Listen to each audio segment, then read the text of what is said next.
PR comes from NPR stations. Other contributors include Sony Pictures Classics with Eleanor the Great, a film directed by Scarlett Johansson, starring June Squibb as a 94-year-old woman who tells a tale that begins to take on a life of its own, now playing in theaters.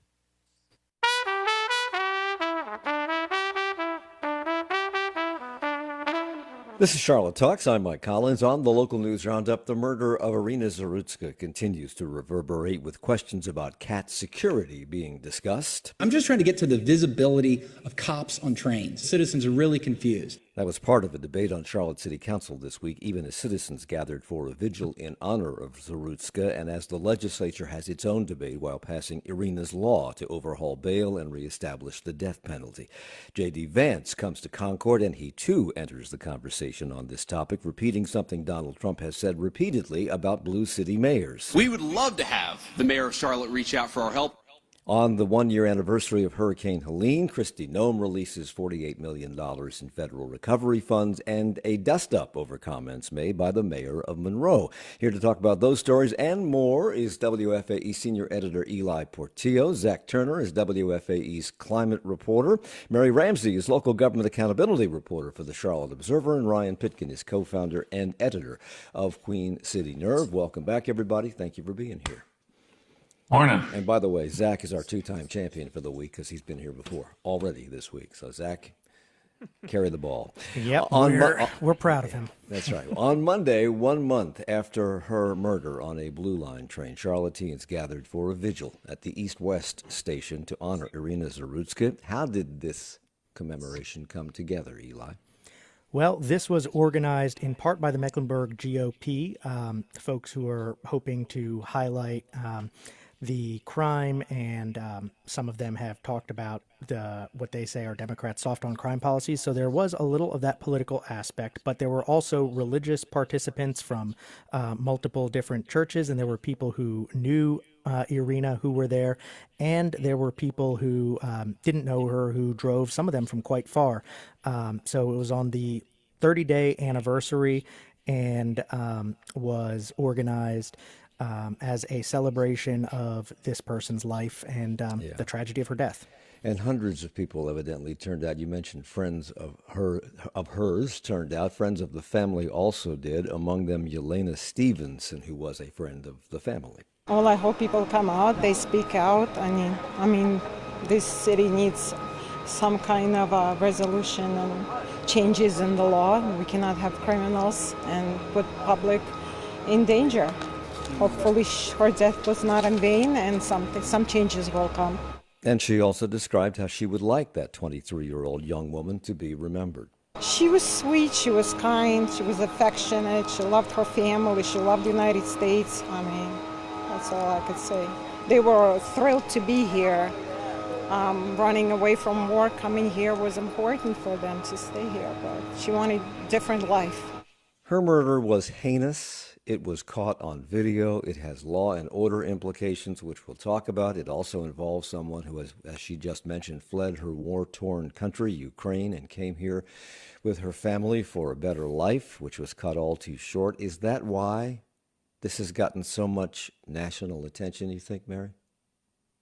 I think it's really a confluence of things. I think the fact that the video did go viral on social media, the fact that it was so jarring, I think the fact that this was such a young person, someone with such an impactful backstory, the fact that she was a refugee from a conflict that's very much sort of on the radar of the average person, and the fact that it happened in, a place that so many of us have been, a very popular neighborhood on a very common mode of transportation. It creates that sense, I think, in the average Charlottean of that could have been me or somebody that I care about. So I think that makes it more likely to provoke that emotional response. And then also, obviously, the fact that so many political leaders at the local, state, and national level have sort of grabbed onto this case of, undoubtedly keeps it in the public eye and makes the conversations around it a lot more complicated than just the raw grief for the fact that a very young person lost their life. And we will be talking about the political things that surround this as well this hour. The co-organizer of that memorial, Abdul Ali, saw this as a way to honor a young woman who came here for a better life. We're here so that we don't forget what happened in our city, and we're here to honor the life of a young person who came to this country for the American dream that we've all heard about and we all want. Ali is active in Mecklenburg County Republican Party politics. He ran unsuccessfully for Congress against Alma Adams in the 12th District in 2024. Did the event, Ryan, I don't know whether you were there or not, but did the event feel political, like a political opportunity? Or was it more of a solemn moment that was focused on the tragedy? I was not there myself. I was covering city council at the same time. It should be noted it was held in the middle of a city council meeting.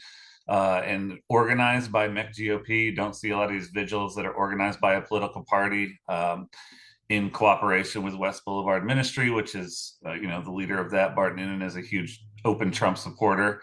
I don't think, from what I've seen and all the reporting, it didn't feel like there were a lot of political speeches other than sort of, talking about the need for changes in laws and stuff. I don't think it turned into, a campaign stop for city council candidates by any means. It certainly, had a more political bent than most vigils you'd see or in community neighborhoods where they hold vigils for victims of violence on a regular basis.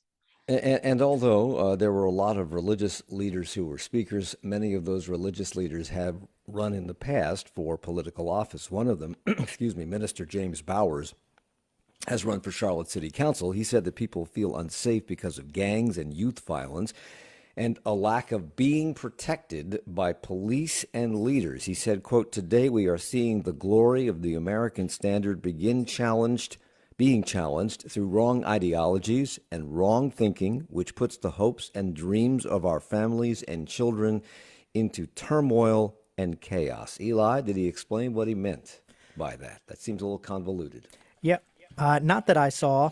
I will echo Ryan and say I didn't see a lot of overt political messaging in the event itself. In the videos that I saw, we had a reporter there, and it was mostly focused on her. I think we'll talk about the J.D. Vance visit, which had similar themes and I think was much more overtly and nakedly political and partisan. What a surprise. Bart Noonan, executive director of the West Boulevard Ministry, said that the city is falling apart and the time to act was yesterday. That's a quote. I know that people of all levels of leadership are in deep discussions about this and have been for weeks. Will this turn out to be a turning point for Charlotte? Will we see effective changes in local policy, do you think, either on cats or policing or in other aspects of law enforcement and the legal system? I do think that we'll see changes to CAT's security.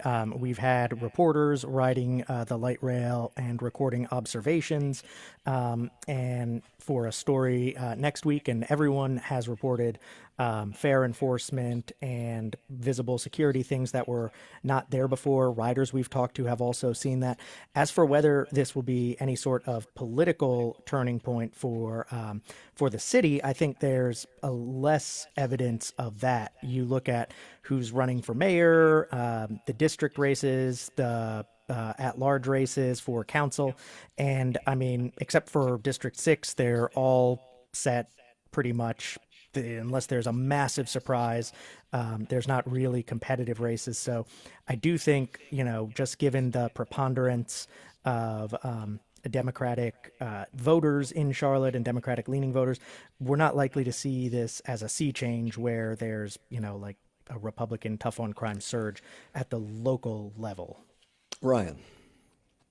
And I will just note, there's a lot of there was a lot of speeches at this public forum during the city council that was held at the same time as this memorial, in which people sort of were implying that the city council needs to get on the district attorney to do this or do that. And I will remind you that the district attorney is an elected office. I'm not saying that Spencer Merriweather will necessarily be voted out because of this.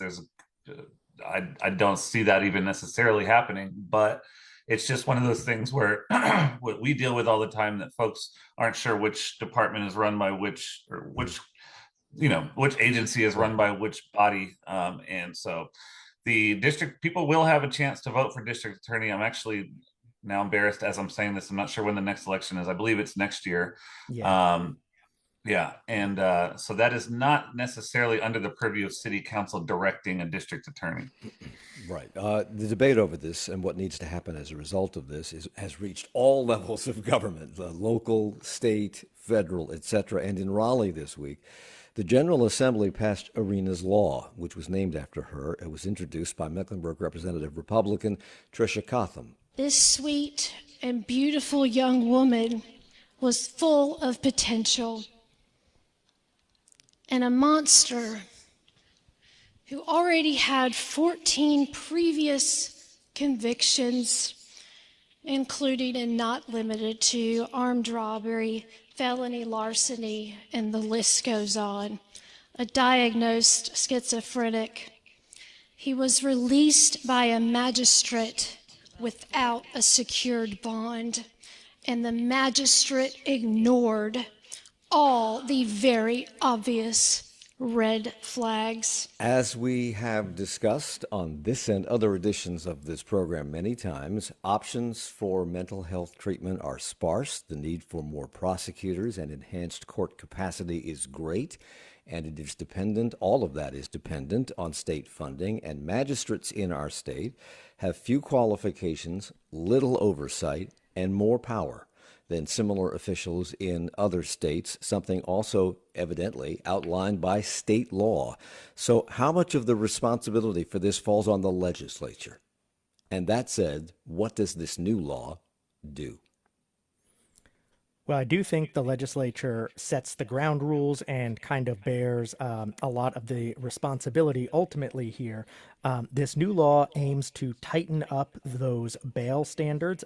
It would require, for example, magistrates and judges to do a written explanation for if they grant bail to someone who has certain prior convictions, certain numbers of felony charges, etc.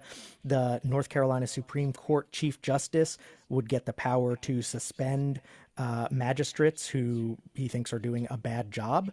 So that's another oversight mechanism. It also does away with cashless bail in some instances, and it requires mental health evaluations for people arrested for violent crimes with a past commitment, or if a judge thinks they're a danger to themselves or others. The other big thing it does is it does add funding for 10 new Mecklenburg district attorneys, which are sorely needed, and it brings back some other execution methods to speed up the death penalty, which hasn't been carried out in North Carolina in almost 2 decades.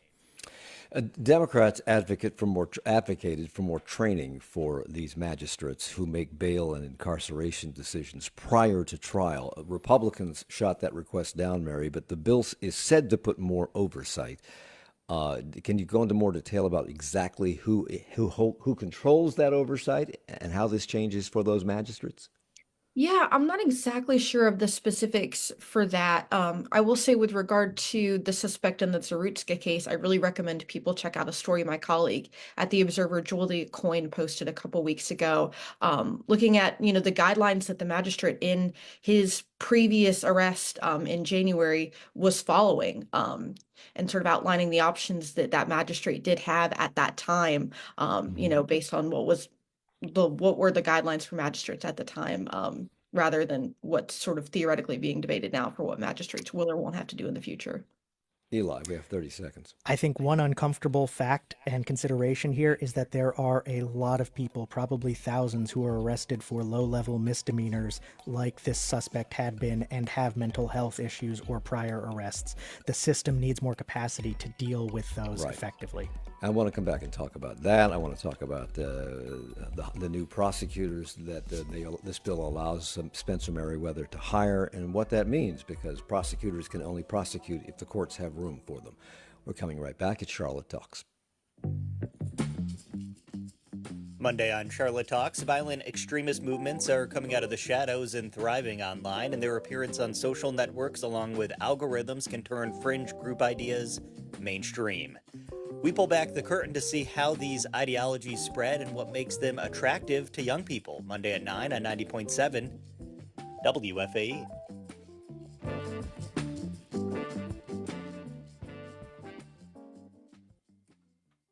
On last week's Wait Wait, Vogue announced that skinny jeans were back and Dulce Sloan didn't care. Vogue has never been talking to me. So whenever they're like, oh, skinny jeans are back, they might as well say, oh, we're wearing wooden shoes. Girl, you ain't talking to me. I'm Peter Sagal. Join us as we ask actor Cynthia Nixon about where she gets her fashion advice. That's the News Quiz from NPR. You can catch Wait, Wait, Don't Tell Me tomorrow at 10 on WFAE. Stay connected to your community with WFAE's mobile app. Get the latest news, in-depth stories, and insightful commentary from Charlotte's NPR news source right at your fingertips. Whether you're commuting, out exercising, or just relaxing at home, our app delivers all 3 WFAE program streams, plus all of the latest local news. Download the WFAE app today. Find it at the Apple App Store or Google Play.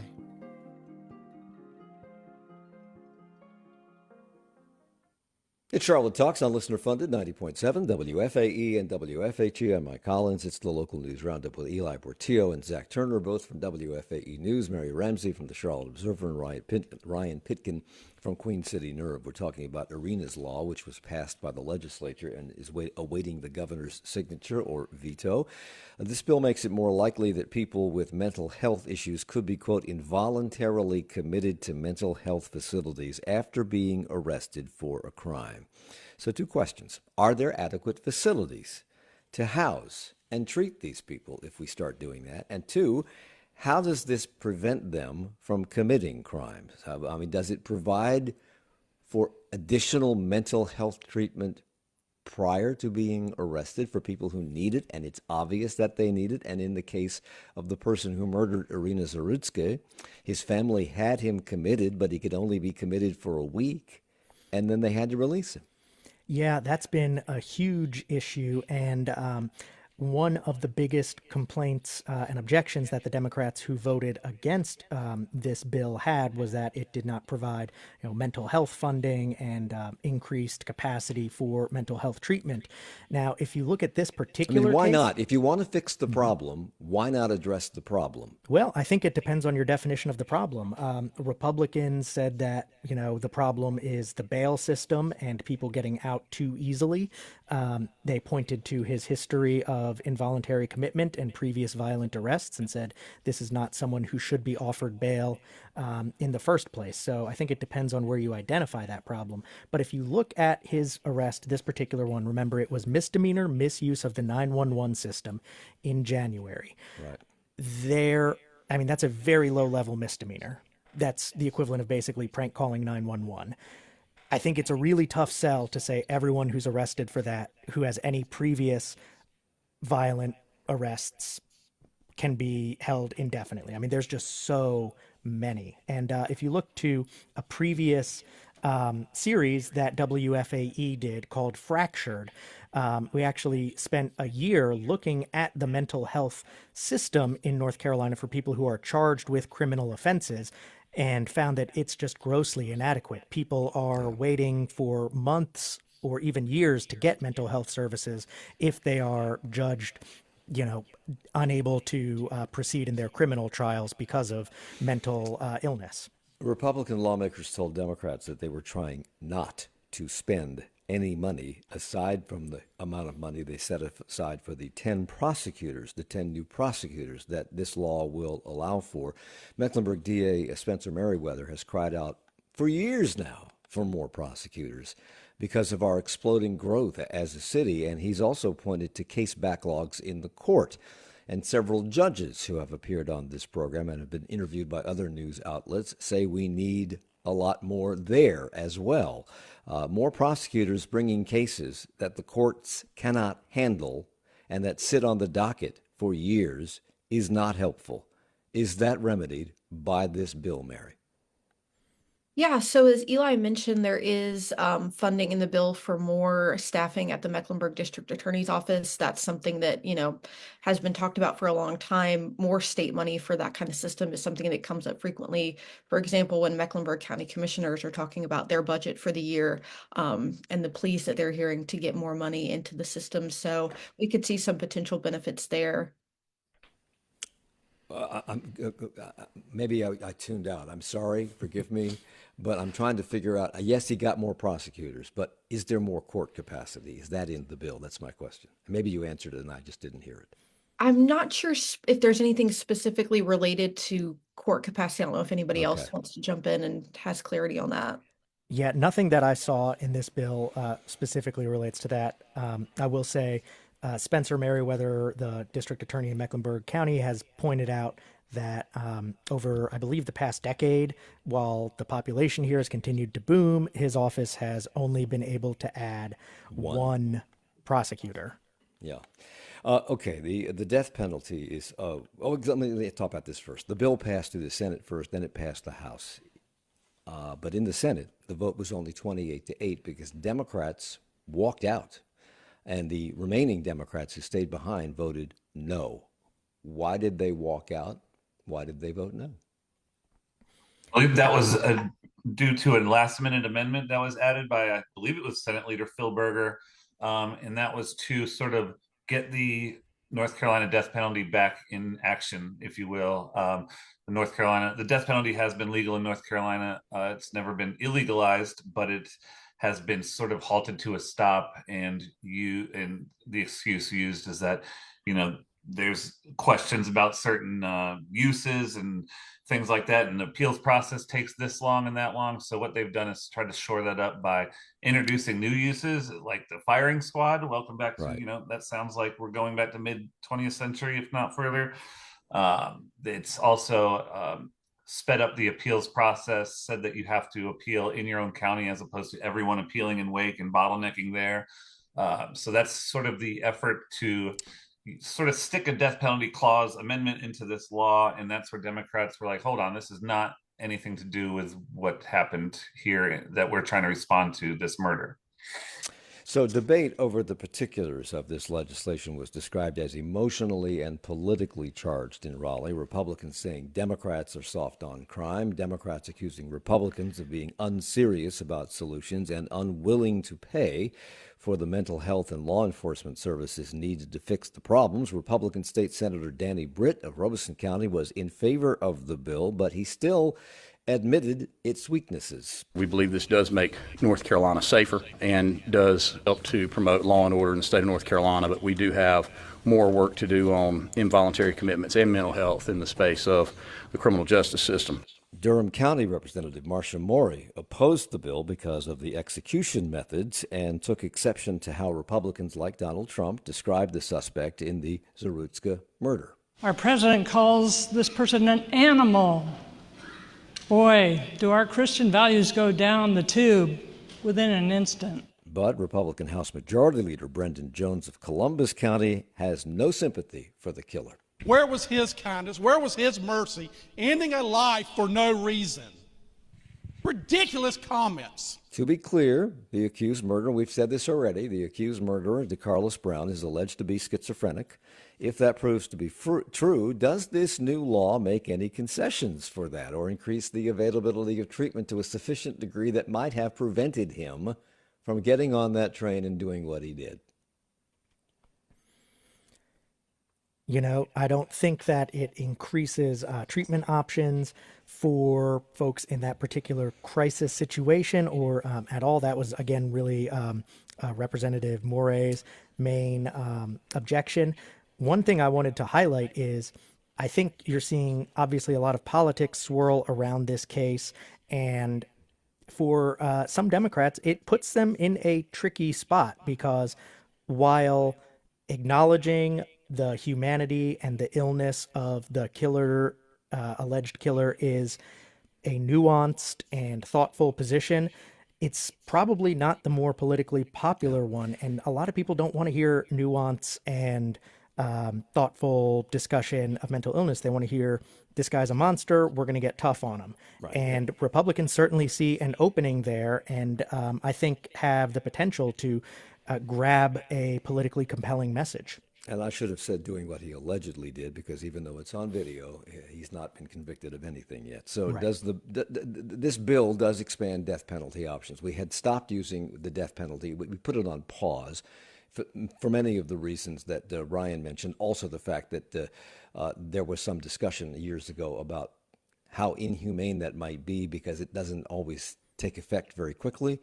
And some of the manufacturers of the pharmaceuticals used to make that happen were withholding the drug, so you couldn't do it that way. But this new bill evidently restores choice. You can do it with a lethal injection. You can do it with hanging. You can do it with a firing squad. You can do it with an electric chair. Is that all correct?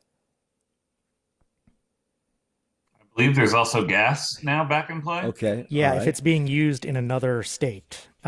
So those are methods that are being used in some other states. And that's something that, as Mike, you said, there were a lot of questions and legal kind of challenges that came up in, I think, the 2010s surrounding lethal injection drugs. So this is something we've seen in other Republican-led states. South Carolina, for example, has increased its number of executions in recent years, in part by bringing back the firing squad. So not necessarily a new tactic there, but something that's sort of getting tacked onto this legislation. So when he was Attorney General, now Governor Josh Stein supported the death penalty and argued many appeals on behalf of the state to keep convicted killers on death row. Given the opposition to this bill by Democrats in the legislature, is he likely to sign or veto this? I think he's likely to sign it based on it having a veto-proof majority, at least in the House, which is where it really matters. So he said he is considering it. I would be very surprised if he does not sign it. And the debate over a solution to make us all safer also centers, at least in Charlotte, around cats. This week, Charlotte City Council approved plans for a private security firm to patrol around transit system facilities. We've already had this private security firm in place, at least on some of the vehicles. We have CMPD. Why do we need these additional personnel, these private personnel, for which we are paying more money already? We're paying CMPD, and now we're paying more money. Why do we need all this? So, go ahead. City Council will tell you that, CMPD is already in a massive shortage and been battling with that for many years and trying to recruit more officers. And this is just sort of their way of saying, we've got this over here as far as cats properties goes. CMPD doesn't technically have jurisdiction there, but they're allowed to come help if PSS calls them. PPS, sorry. So it's just now PPS also has a staff shortage. So they're just sort of working together and patching together what they can to try to shore up security, I suppose. PPS is Professional Police Services. Will these people have arrest powers? Do they carry weapons?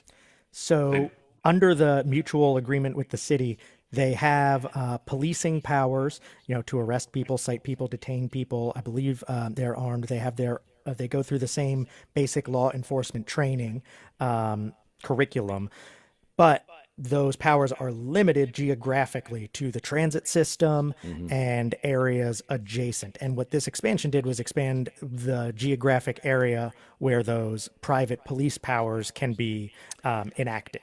City Councilman Edwin Peacock made a point of expressing to council that people need to feel safe on public transit and that cops need to be seen. I'm just trying to get to the visibility of cops on trains. This is part where I think the citizens are really confused. We have individuals that are riding these trains right now that people do not know why they're there. They don't feel safe. So when he speaks of individuals riding the trains that people don't know why they're there and therefore they don't feel safe, is he speaking about security people or is he speaking strictly about transit riders? I believe in the full context of that, he was speaking about people who are homeless or who are maybe intoxicated, combative, harassing people.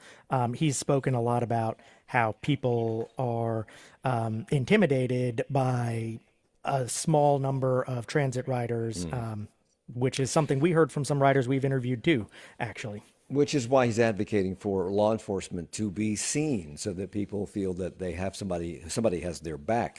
CAT's interim CEO Brett Cagle says the added presence of law enforcement should reassure riders. But earlier this month at a meeting of the Metropolitan Transit Commission, he said, quote, "You may not see them, but they are watching over you as a rider, and all riders have the ability to request help through our app or 911.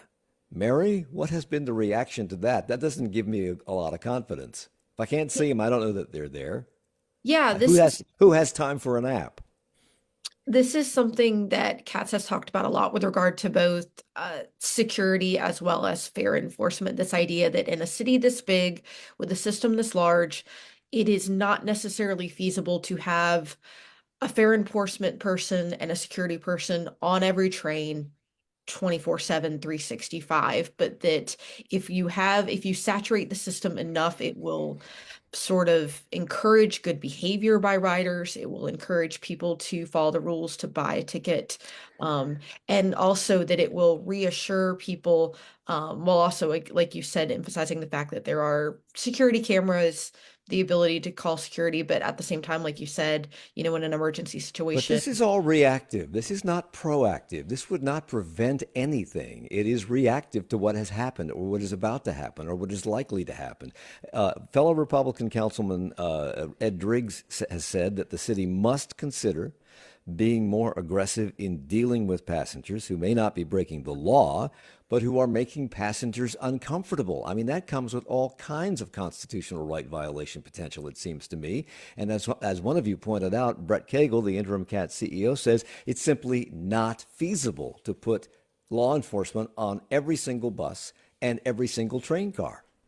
Yeah, one thing, 2 points on that. One is that increased fare enforcement is a big part of this. And Katz has said that DeCarlos Brown, the suspect in this case, did not have a ticket. So I think some of the thinking is if you start enforcing fares, you're going to get a lot of the people who are just kind of cruising back and forth and maybe prevent them from doing something bad on transit. The other is that we've talked to our reporter, Steve Harrison, has spent a lot of time this week interviewing transit riders. And for example, he spoke with a woman who rides daily to and from NODA, and she said that she is frequently sexually harassed and often has derogatory comments. And I think that kind of behavior is an example of something that's not breaking the law, but if there is a security guard there who could say, hey, stop that.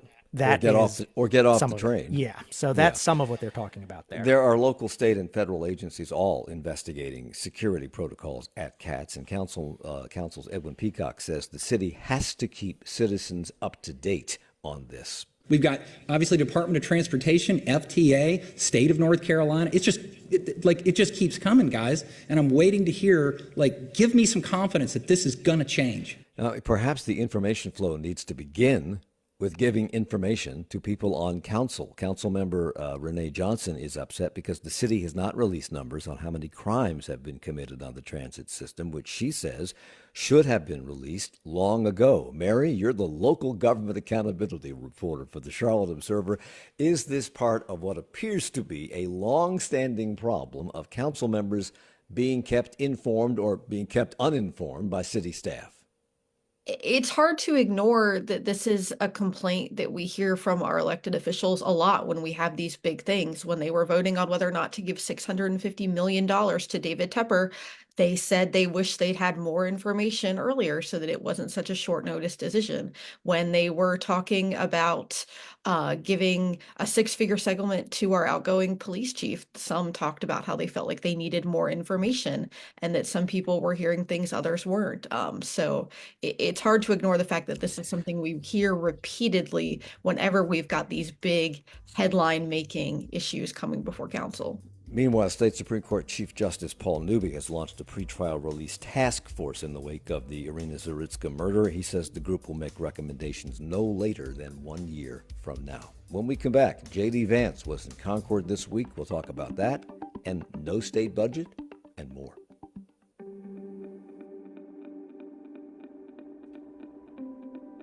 Coming up in 20 minutes, White House officials say a fatal ICE facility shooting was politically motivated. And the Trump administration threatens mass firings if lawmakers don't avoid a government shutdown. That's on the 1A News Roundup at 10.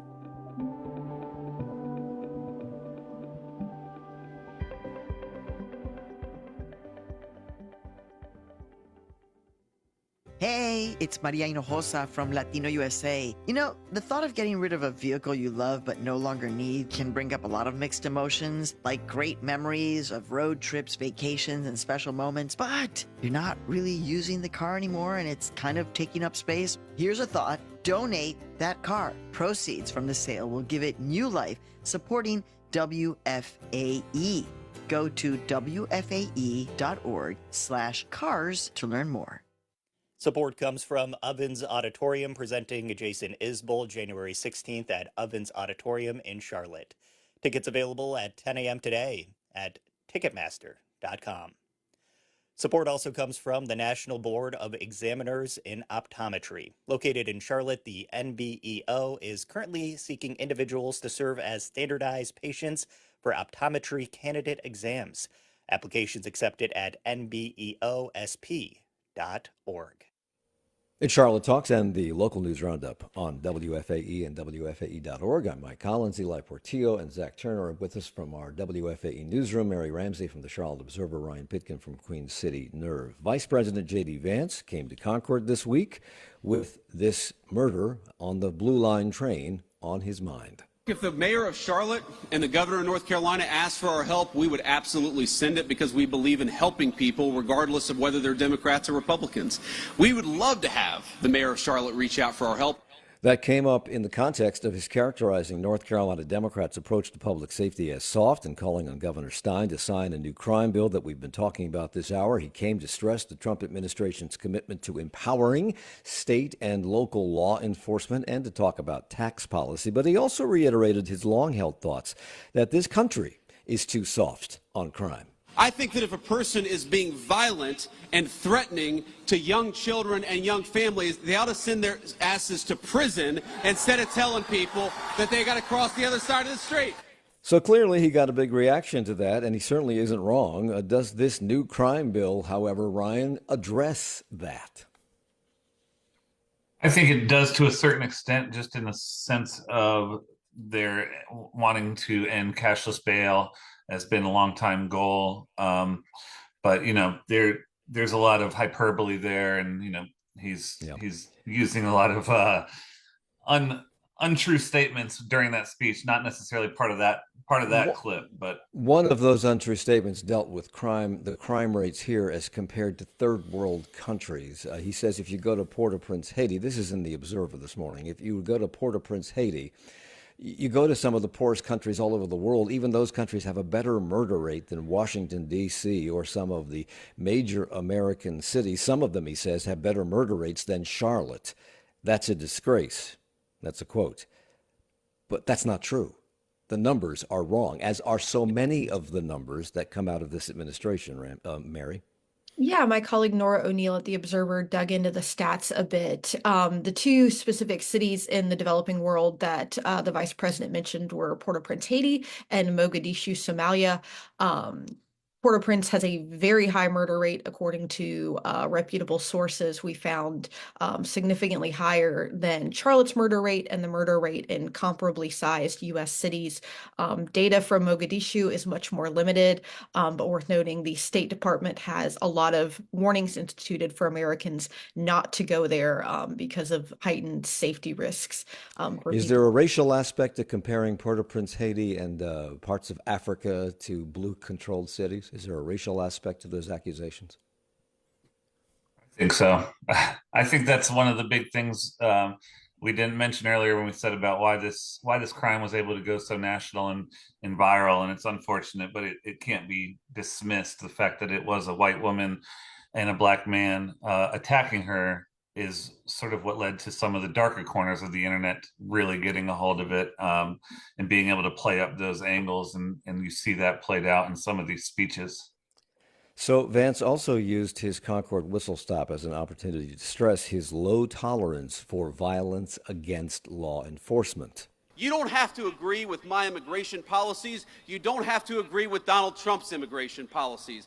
But if your political rhetoric encourages violence against our law enforcement, you can go straight to hell and you have no place in the political conversation of the United States of America. Does the date January 6th mean anything to these people? Was he specifically referring to how some people, not many, have reacted to the masked, unbadged, unidentified people grabbing people off the streets and putting them into unmarked vehicles, or is he referring to something else? You know, I'm not sure in that specific context. I do know that has been a frequent theme with them calling out folks like Gavin Newsom, who's criticized masked agents. Obviously, there's been a lot of discussion about that. And we've seen this idea that if you criticize tactics or laws or moves by the administration, you are doing something un-American and must be punished or stopped from it. Yes, well, the opposite is true. Okay, Zach, you're on. North Carolina Senator Ted Budd took an unusual. We have to calm things down here. We have to bring the climate reporter in. Nothing political about climate. North Carolina Senator Ted Budd took an unusual step this week. He voted against a procedure allowing the Senate to move forward with voting on a Trump nominee in an effort to get the administration's attention for the need of Hurricane Helene relief money to parts of North Carolina. He wants them to stop delaying those funds. It worked. What happened? Yeah, so this was North Carolina Senator Ted Budd kind of breaking a little bit with his party to step into this somewhat kind of procedural nomination going on in the Senate just to get in the way of Trump's nomination of Robert Law in the Department of Homeland Security's Undersecretary for Strategy, Policy, and Plans. And he said that this is, not about Robert Law. He thinks he's a fine guy, but this is more about drawing attention to this issue of needing to accelerate relief and aid for Western North Carolina coming from FEMA. And he was able to get, I guess, a minor concession from Kristi Noem in the form of an additional $12 million being approved in reimbursements for North Carolina. She set up, when she became Secretary of Homeland Security, Kristi Noem, and she oversees FEMA, she set up this new procedure shortly after taking office in which she has to personally review any expenditure by FEMA in excess of $100,000. And critics have said that has slowed down the process, and that probably has. But in addition to this $12 million, there's this, that you just referred to, there's a $48 million, which has been delayed, has now been approved, and will fund 31 newly approved projects and 18 other large projects in Western North Carolina. Where's this money going, and when is it due to arrive? Yeah, I can speak a little bit to where it's going. I saw that some of it was going to places like Appalachian State University, Buncombe County. This is going to, universities, local governments to fund some specific projects, and then some kind of broader categories of architecture and engineering projects that need to be done. What's difficult about this is tracking where all of these funds are going. And then you can still go to places like when I was in Black Mountain earlier this week and talking to the fire chief there, they haven't received any federal money yet, despite having, I believe, $27 million in projects that they still need to have reimbursed. So this money is not necessarily reaching all of the small towns in Western North Carolina, and there are still many that are waiting to get reimbursed. Meanwhile, the governor has launched a $50 million grant program for Helene recovery. This is separate from the FEMA money. So what is that now? $98 million that has been released to Western North Carolina. What is that money, the $50 million, earmarked for? So this is going to be open to... This is going to be open to local governments, and this is going to go to federally recognized tribes for these capital projects in FEMA-designated disaster areas where they have been kind of rejected. Their application for FEMA reimbursements have been not approved. So this is an alternative for them to still get some money from the federal government. And although it doesn't seem like it's related to the environment, data centers are, Zach. The world runs on data, and that data is stored, and it flows through data centers around the world. But increasingly, the location of those data centers has become a bone of contention by those in communities where they want to locate them or operate them. And now residents in Matthews have voiced concerns about a proposed data center at I-485 and East John Street. Why?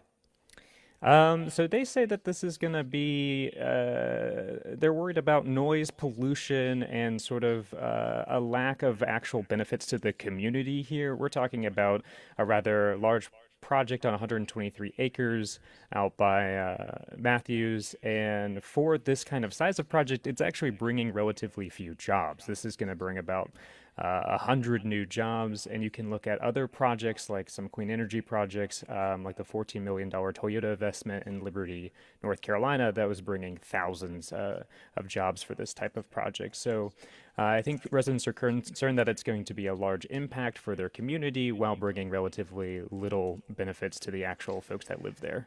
And this is not over yet. The Matthews Town Board has decided to hold another public hearing on this on October the 13th. The legislature has yet to pass a budget, and cuts to Medicaid as a result are looming large. They will, I think, likely be cut on October the 1st, which is days away. And state teachers and other employees who have been waiting on pay raises promised to them are continuing to go without those raises. Why is there a lack of urgency, Eli, over passing this budget? Well, the legislature was back this week, as we've mentioned, and they got in and out without reaching a budget agreement. Just a reminder, the fiscal year starts July 1st. So when you have no budget like we have now, it's not like the state shuts down like the federal government might soon. Prior year spending levels just continue. So I think there's some lack of urgency because the government doesn't shut down. I mean, if universities and schools shut down, it would be a different story. But Josh Stein, I keep wanting to say Roy Cooper. It's only been a year. Governor Stein is trying to inject a sense of urgency by continually talking about the Medicaid cuts that will come without supplemental funding. So he's saying, hey, let's get on it, let's get on it. And the Republican leaders, Berger and Hall in the Senate and House, they still have disagreements about fiscal issues, and they're basically, neither one of them is willing to budge. Yeah. This is going to happen to Medicaid recipients October the 1st. Do we know how many people are going to be affected by this, should this budget not be complete and signed, et cetera? So I am not an expert in this, but my understanding is that reimbursement rates will be cut. So as opposed to people, being thrown off the rolls, for lack of a better term, this would be cuts to rates that providers receive, which would hurt providers. Rural hospitals especially have long been struggling and have a higher number of Medicaid recipients, a higher proportion of them. It would also potentially influence, whether doctors, providers are even willing to engage with Medicaid, or if they'd say, this is a big hassle and we're getting lower provider rates, so we're not going to take these patients. This week, the Union County NAACP called on the Monroe City Council to remove Mayor Robert Burns from office. They say he weaponized his social media accounts to target private citizens. How so, Ryan? Turn your mic on. Apologies. So there's a member of the Union County Democratic Party. He's now the executive committee member. He was the former chair, and he had posted a post. Perrin Baxter, he's posted on Facebook a very long sort of I don't want to call it a manifesto, but a very long post stating sort of where we are in the world following Charlie Kirk's death, saying that fascists need to see that we will dance on their graves, things like that. It's doing the work of white supremacy to grieve Kirk over Black people or Palestinians who are killed. And Robert Burns, the mayor of Monroe, sort of took to social media to make his own post calling for him to be removed from the Democratic Party. He started tagging other folks like libs of TikTok, who he knew would sort of drudge up and their followers and send them after this guy. And it's not the first time Burns has been accused of doing this. He was censured and subject to a vote of no confidence last year. To be clear about this, Mayor Burns reposted a post by Democratic former, is he former or is he current Democratic Executive Board member Perrin Baxter from Union County? Current member, former chair. Okay, Mr. Baxter made the comment about we must mock authoritarians, fascists, wannabe dictators. We must mock them and dance on their graves. That's a quote. And Burns reposted that. That doesn't sit well with the NAACP. And here's the organization's Union County president, Archie Hansley. The consequences of Mayor Burns' actions have already been felt. Local organizations, as well as private citizens, have actually received death threats. Staffs have been sent home for safety concerns, and families now fear for their well-being. Help me to understand this. He reposted something that somebody else posted and he's getting the heat? Right. I think it was more of the fact that he's trying to tag in all these accounts that are known for sending their followers after folks in a national sort of targeting campaign, like Libs of TikTok specifically. I think that was where the problem was over, I don't know, maybe being expected to repost and say, look at what we're dealing with on the other political party himself. And that's where they took issue, as well as there's been issues with him in 2024. He was subject to a vote of no confidence because he used the town's sort of accounts to voice his own political opinions. He's had a history of sort of belligerence on social media. We need to shut down social media. That might be the answer. Let's do it. As we spoke about a minute ago, data hubs may be controversial, but innovation hubs are welcome. And this week, Charlotte-based Honeywell announced they are investing $10 million in a new hub to boost STEM education at UNC Charlotte. Eric Seidel is Senior Vice President at Honeywell. You now have the opportunity to have a truly immersive environment here where you can learn on the state of the art and the sophisticated programs and automation that we have in. So again, I think that's a huge competitive advantage for the university. There will also be additional faculty because of this and scholarships, and they also believe that once this hub opens in 2027, it will be an asset to the region, a new pipeline for local tech talent. And in talking about this, UNC Charlotte Chancellor Sharon Gaber said, "This is a great city, and so we are the city's great university, and we continue to push that to make sure that the city recognizes that." Well, the great university aspect of UNC Charlotte has been recognized by U.S. News and World Report. They moved up 9 spots in overall rankings to 143, and up 7 spots for public universities to 74. Do U.S. News and World Report rankings do anything for a school, Eli? We have 10 seconds.